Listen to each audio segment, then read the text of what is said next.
Hello, enchanté, je m'appelle Thibaut Charouin-Castel aka TCC et là on est au Panama Art Café, au lieu où je vais faire ma prochaine exposition personnelle. Let's go, je vais vous en dire plus.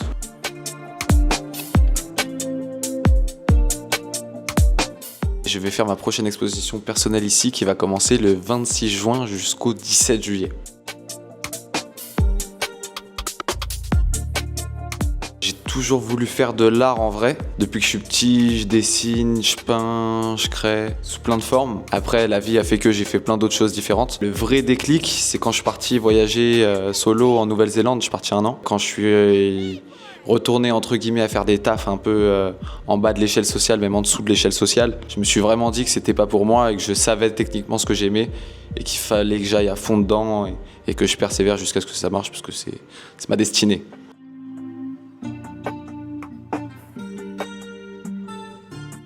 Ma prochaine expo, ça va être d'autres types de pièces que j'ai pas encore montrées. Et en fait, j'ai accepté parce que c'est moi, je leur ai proposé le projet. Du coup, c'est plutôt eux qui ont accepté, mais ça fait super plaisir. J'avais vraiment envie de montrer ces pièces. C'est un beau lieu, c'est des lieux alternatifs. Je trouve ça super intéressant. Et l'important, c'est de montrer son travail et de continuer dans cette voie-là afin d'être vu, partagé. Il y a une pièce, une masterpiece que j'avais proposée pour un concours et j'avais pas été pris. Et cette œuvre, c'est un très grand format qui m'a pris plus de 3 mois à faire. Et techniquement, je suis revenu dessus là récemment et je l'ai continué après 1 an de travail. Enfin, j'ai passé tellement de temps, c'est l'une de mes masterpieces et j'ai hâte de vous la montrer.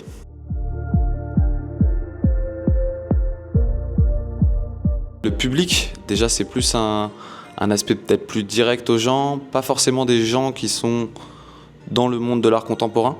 Mais après, c'est super intéressant parce que c'est d'autres publics, c'est aussi pour la communication, je trouve que ça peut être un très bon point. Après, je suis pas du tout contre exposer en galerie à terme ou plus tard dans ma carrière. Avec grand plaisir, carrément.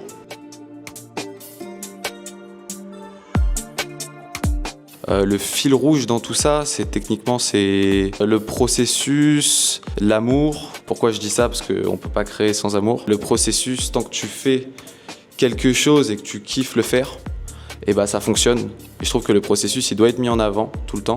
Et surtout, le principal fil rouge, c'est de créer du lien. Moi, je crée du lien entre les couleurs, entre les objets, entre les environnements. Je crée toujours avec des matériaux que j'ai trouvés dans la rue. Et je trouve ça super important qu'il y ait tout le temps du lien dans mon travail entre ce que je fais avec les gens et avec le monde.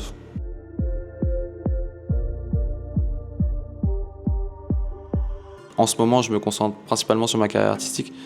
Du coup, je suis pas trop dans le mannequinat en ce moment. Mais je fais de l'acting aussi. Et là, j'ai un tournage très prochainement qui va sortir. Et vu que c'est plus de manière partielle, j'arrive à concilier les deux sans trop de soucis pour l'instant.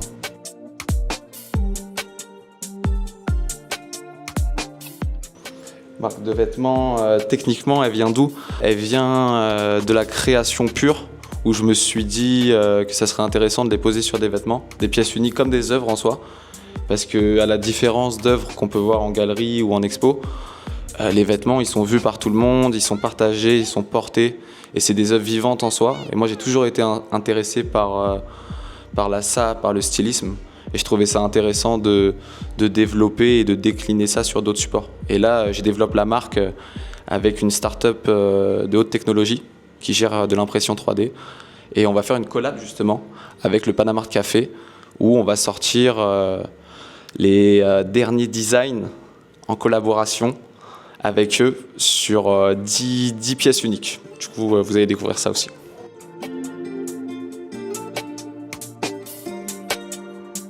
Jeune artiste en France, c'est une question délicate, surtout que là, il faut contextualiser, c'est un jeune artiste à Paris. Du coup, à Paris, il y a vraiment moult opportunités. Culturellement, c'est extrêmement développé. Du coup, ça, comme tout, ça a ses avantages et ses inconvénients. L'avantage principal, c'est qu'il y a des opportunités à gogo.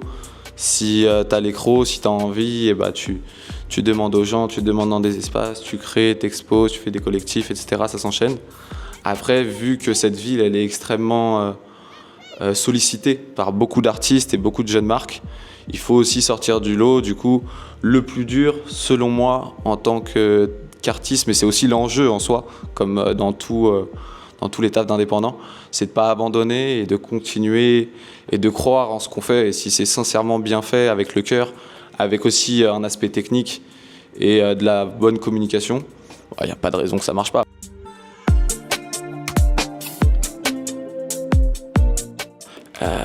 Notre génération, je pense que c'était mieux avant, non, c'est pas vrai. Techniquement, notre génération, c'est une force. Moi, je suis né en 98. Du coup, j'ai été élevé entre guillemets à l'ancienne, pas de téléphone, pas trop de télé, beaucoup de contacts, beaucoup d'artisanat. Mais en même temps, on est dans la haute technologie et je trouve ça super intéressant d'arriver à allier les deux et de pouvoir naviguer entre tout ça. En plus, notre génération, elle est stylée, elle est ouverte sur le monde, mondialisation. Et maintenant, on peut beaucoup plus faire de choses en indépendant, on peut s'ouvrir au monde beaucoup plus facilement qu'avant. Et je trouve ça super fort.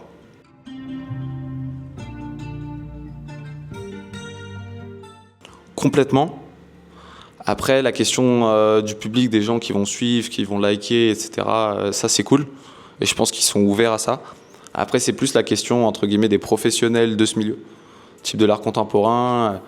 Faut pas non plus se perdre dans le discours. Si on dit que j'ai une marque, je suis mannequin, je suis ci, je suis ça, c'est difficile à être reconnu parce que le public il peut vite se perdre. Mais dès qu'entre guillemets on a assez de notoriété, là les gens font « Ah mais en fait il fait ça, il fait ça, il fait ça ». Du coup je trouve que c'est important de cibler son discours et de cibler ce qu'on fait au départ, histoire que ça soit clair pour le public. Et suite à ça, là on peut commencer à dire « Voilà, là j'ai une marque, là je fais du son, là je fais de l'acting ». Là, techniquement, en fait, ma pratique artistique, ma personne, elle se déploie dans plein de disciplines.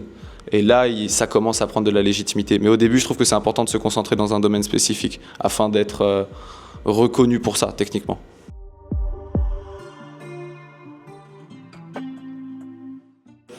Principalement, moi, je m'inspire de la musique.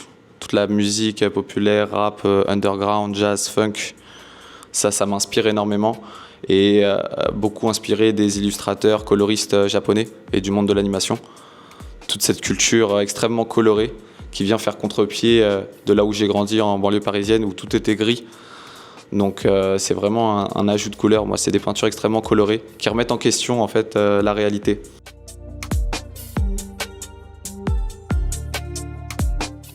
Complètement, hein. Moi je vais pas mentir, hein. Je suis un enfant de la ville, un enfant du béton.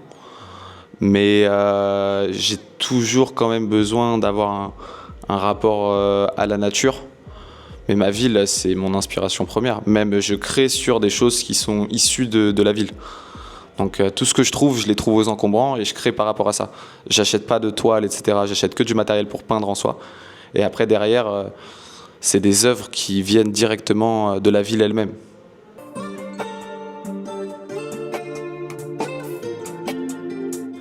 Instant promo, franchement, n'hésitez pas à suivre, on est en pleine évolution. Là, j'expose jusqu'au 20 juin à l'Injust Pigalle. Ça va s'enchaîner après ici avec le Panama Café avec que des masterpieces. La marque, elle va se développer en collab là. Je fais des collabs prévus avec des DJ, avec un artiste portugais, des résidences d'artistes à venir, d'autres expos sur Paris. Franchement, suivez l'aventure, c'est beau et on va s'amuser. Je tenais à remercier toutes les personnes qui me soutiennent. C'est important d'avoir un noyau fort, du coup, famille, amis. Et je tiens à remercier aussi les jeunes d'aujourd'hui qui m'ont permis de faire cette interview et de partager sur les prochaines expos. Et je trouve ça fort. Merci beaucoup.